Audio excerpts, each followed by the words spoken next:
Good evening.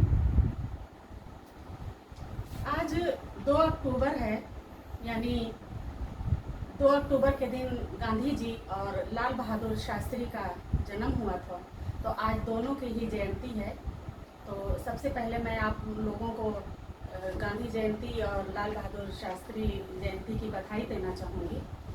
Gandhi ji ने और लाल बहादुर शास्त्री ने देश की आज़ादी में जो भी योगदान दिया उसे कभी भुलाया नहीं जा सकता। तो आज उसी की वजह से हम आज़ाद हवा में सांस ले रहे हैं और आराम की ज़िंदगी सभी हम जी रहे हैं।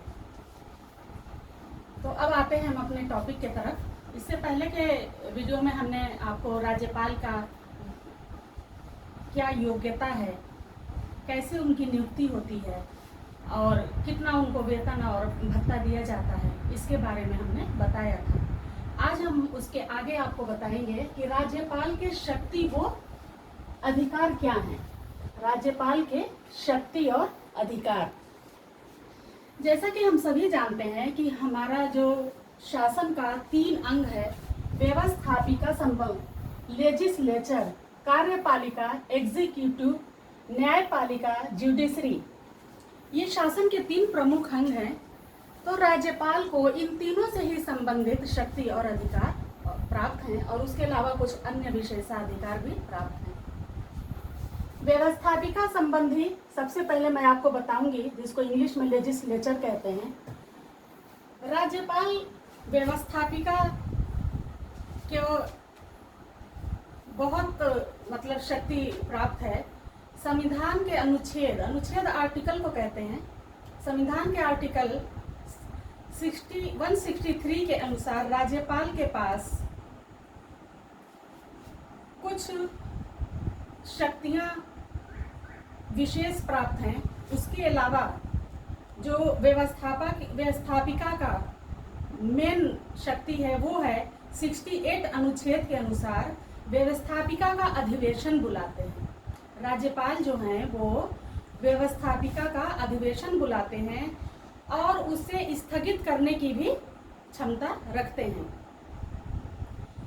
विधान मंडल के निम्न सदन विधानसभा को भंग भी कर सकते हैं, यानी उनको लगे कि कुछ सही नहीं है तो वो जब उनकी इच्छा हो उसको भंग कर सकते हैं। विधानमंडल में भाषण और लोगों को संदेश भी अपना दे सकते हैं। अध्यादेश जारी करने की भी शक्ति राज्यपाल को है।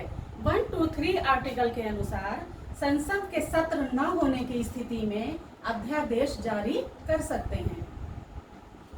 ये जो अध्यादेश जारी करते हैं वो लगभग कानून के बराबर होती है, उसकी मान्यता कानून के बराबर है।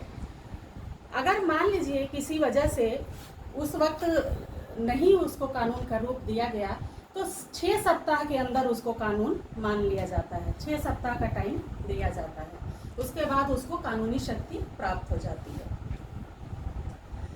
और अगर कभी अध्यादेश जारी करने की जरूरत पड़ी तो उसको तुरंत यानी तत्काल भी लागू कर सकते हैं। तो ये हो गई आपकी व्यवस्थापिका संबंधी शक्ति। वो कानून बना सकते हैं, चाहे वो वित्त विधेयक हो। वित्त विधेयक भी प्रस्तुत जो होता है वो उनके बिना हस्ताक्षर के वो पारित नहीं हो सकता है, उस पर उनकी अनुमति और हस्ताक्षर जरूरी होता है, तभी वो वित्त विधेयक भी पारित होता है। अब आते हैं हम कार्यपालिका संबंधी।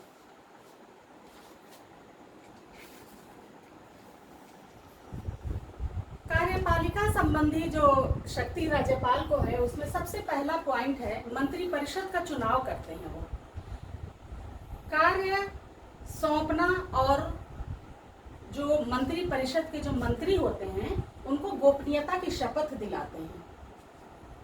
लोक सेवा आयोग के अध्यक्ष, महाधिवक्ता, राज्य वित्त आयोग के अध्यक्ष, राज्य मानव अधिकार व महिला आयोग के अध्यक्ष, इन सभी लोगों के अध्यक्ष की नियुक्ति वही करते हैं, राज्यपाल के द्वारा ही की जाती है। यानी राज्यपाल जो है वो कार्यपालिका के संबंधी जो शक्ति और अधिकार है कितना ज़्यादा मिला हुआ है। सब कितने लोगों की देखिए वो चुनाव करते हैं, मतलब उसको सेलेक्ट करते हैं। और जो राज्य के विश्वविद्यालय होता है वहाँ के वो कुलाधिपति होते हैं, राज्यपाल जो हैं। और राज्य मंत्रिपरिषद के 1/6 भाग की नियुक्ति भी, जिसका संबंध साहित्य, कला, समाज सेवा एवं सहकारी आंदोलन से है, 1/6 भाग की नियुक्ति भी राज्यपाल ही करते हैं। राज्यपाल को कार्यपालिका संबंधी अधिकार जो मिला है वो उसका पालन करते हैं। और जैसे जो है वो कहीं कहीं पे अगर उनको लगा कि कुछ ठीक नहीं हो रहा है तो वो राष्ट्रपति को प्रतिवेदन भेज सकते हैं। न्यायपालिका संबंधी ज्यूडिशरी, न्यायपालिका संबंधी से जो राष्ट्रपति का शक्ति और अधिकार है वो उच्च न्यायालय के न्यायाधीश की नियुक्ति राष्ट्रपति के परामर्श से करते हैं। और उनको ये अधिकार है कि जैसे कोई किसी को राज्य में किसी को पनिशमेंट मिला हुआ है तो राज्यपाल को ये शक्ति और अधिकार है कि वो चाहे तो उसको मतलब थोड़ा कम कर सकता है या बिल्कुल ही माफ़ कर सकता है या उसको स्थगित भी कर सकता है। राज्यपाल को ये शक्ति और अधिकार मिला हुआ है।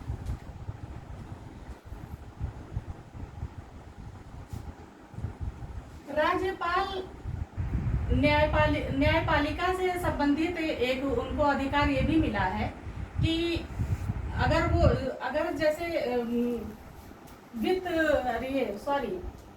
न्यायपालिका में जो उच्च न्यायाधीश है वो ठीक प्रकार से अपना कार्य नहीं कर रहा है तो वो राष्ट्रपति के परामर्श से उसको हटा भी सकता है।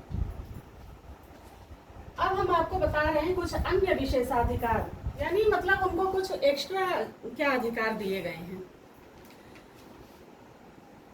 संविधान के आर्टिकल यानी अनुच्छेद 156 के अनुसार ये शक्ति प्राप्त है कि यदि राज्य का शासन ठीक प्रकार से नहीं चलाया जा रहा है और ऐसा लग रहा है कि उनको वहाँ पे कुछ गड़बड़ हो रहा है तो वो तुरंत राष्ट्रपति को प्रतिवेदन भेजकर और तुरंत वहाँ पर राष्ट्रपति शासन लागू करवा सकता है।